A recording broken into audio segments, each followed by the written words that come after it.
Pike's plan was as simple as it has proved effective. It called for communism, Nazism, political Zionism, and other international movements be organized and used to foment 3 global world wars and at least 2 major revolutions.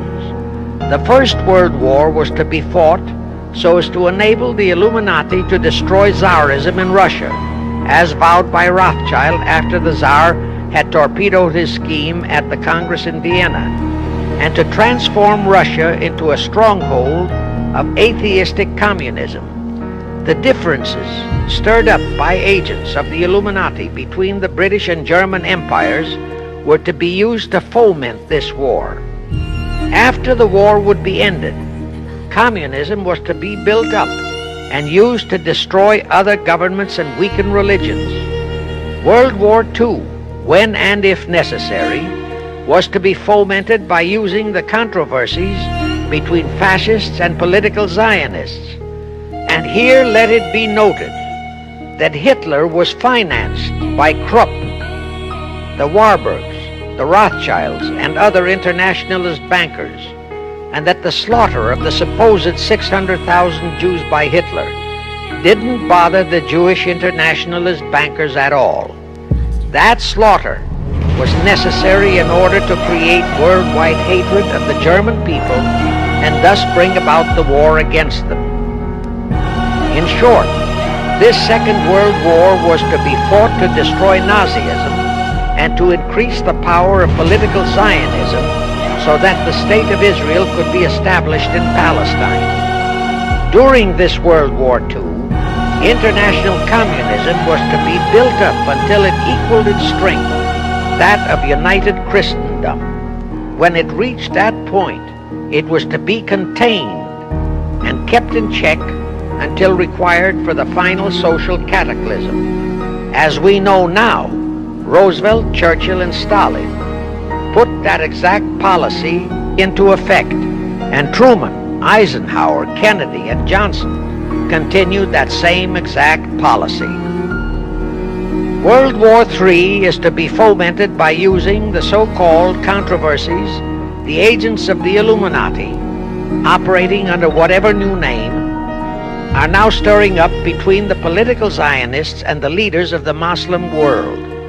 That war is to be directed in such a manner that all of Islam and political Zionism, Israel, will destroy each other, while at the same time the remaining nations, once more divided on this issue, will be forced to fight themselves into a state of complete exhaustion, physically, mentally, spiritually, and economically.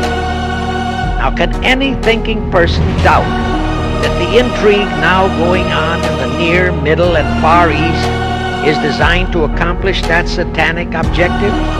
Pike himself foretold all this in a statement he made to Mazzini on August 15, 1871. Pike stated that after World War III is ended, those who will inspire to undisputed world domination will provoke the greatest social cataclysm the world has ever known. Quoting his own words, taken from the letter he wrote to Mazzini, and which letter is now catalogued in the British Museum in London, England, he said, "We shall unleash the nihilists and the atheists, and we shall provoke a great social cataclysm which in all its horror will show clearly to all nations the effect of absolute atheism, the origin of savagery and of most bloody turmoil. Then everywhere, the people forced to defend themselves against the world minority of revolutionaries will exterminate those destroyers of civilization, and the multitudes disillusioned with Christianity, whose deistic spirits will be from that moment on without direction and leadership, and anxious for an ideal but without knowledge where to send its adoration, will receive the true light through the universal manifestation of the pure doctrine of Lucifer, brought finally out into public view, a manifestation which will result from a general reactionary movement which will follow the destruction of Christianity and atheism, both conquered and exterminated at the same time. When Mazzini died in 1872, Pike made another Italian revolutionary leader named Adrian Lemmi his successor. Lemmi, in turn, was succeeded by Lenin and Trotsky, then by Stalin. The revolutionary activities of all those men were financed by British, French, German, and American international bankers, all of them dominated by the House of Rothschild.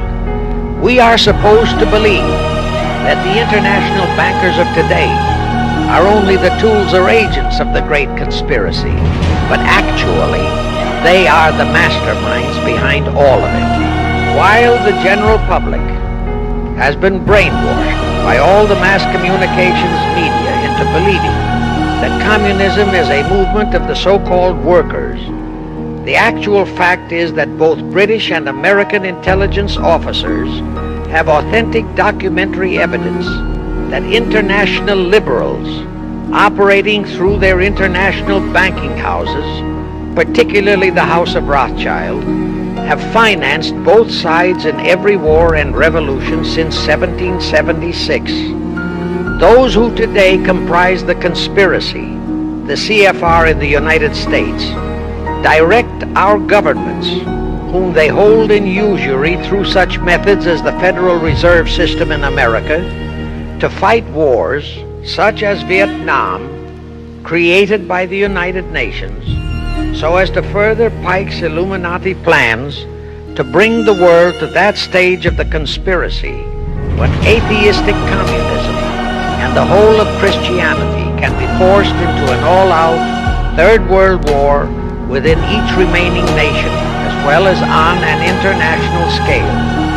The headquarters of the great conspiracy in the late 1700s was in Frankfurt, Germany, where the House of Rothschild had been established by Mayer Anschelm, who adopted the Rothschild name and linked together other international financiers who had literally sold their souls to the devil.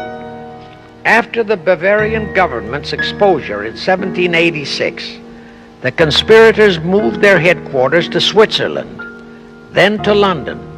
Since World War II, after Jacob Schiff, the Rothschild's boy in America, died, the headquarters of the American branch has been in the Harold Pratt Building, New York, and the Rockefellers, originally protégés of Schiff, have taken over the manipulation of finances in America for the Illuminati.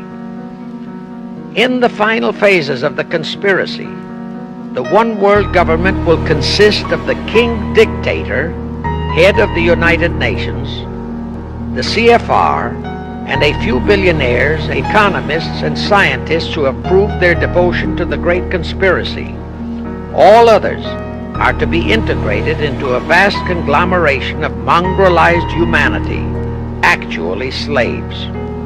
Now let me show you how our federal government and the American people have been sucked into the one world takeover plot of the Illuminati great conspiracy. And always bear in mind that the United Nations was created to become the housing for that one world so-called liberal conspiracy. The real foundations of the plot for the takeover of the United States were laid during the period of our Civil War. Not that Weishaupt and the earlier masterminds had ever overlooked the New World.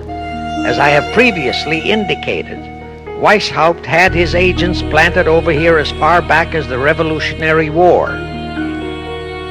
But George Washington was more than a match for them. It was during the Civil War that the conspirators launched their first concrete efforts. We know that Judah Benjamin, chief advisor of Jefferson Davis, was a Rothschild agent. We also know that there were Rothschild agents planted in Abraham Lincoln's cabinet who tried to sell him into a financial dealing with the House of Rothschild. But old Abe saw through the scheme and bluntly rejected it, thereby incurring the undying enmity of the Rothschilds, exactly as the Russian Tsar did when he torpedoed their first League of Nations at the Congress in Vienna. Investigation of the assassination of Lincoln revealed that the assassin, Booth, was a member of a secret conspiratorial group. Because there were a number of highly important government officials involved, the name of the group was never revealed, and it became a mystery, exactly as the assassination of Jack Kennedy still is a mystery. But I am sure it will not for long remain a mystery.